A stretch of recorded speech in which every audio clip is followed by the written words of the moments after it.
கோஷம் கோஷம்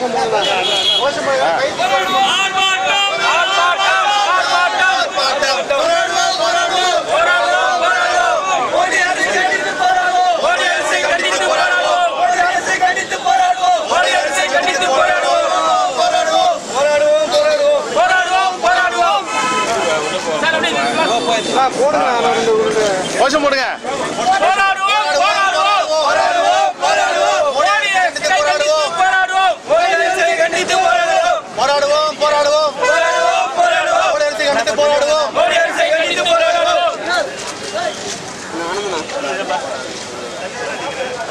சிங் அவர்கள் பிரதமராக இருந்ததால்தான். ஆனால் இன்று ஆளும் மதவாத அரசு மோடி அரசு சிபிஐ அவர் மீது ஏவி விட்டிருக்கிறார்கள். சிபிஐ சமன் பெறாவிட்டால் இன்று சிபிஐ ஏவி விட்டதால் இன்று இளைஞர் காங்கிரஸ் சார்பாக வள்ளுவர் கோட்டையில் ஆர்ப்பாட்டம் நடந்து வருகிறது.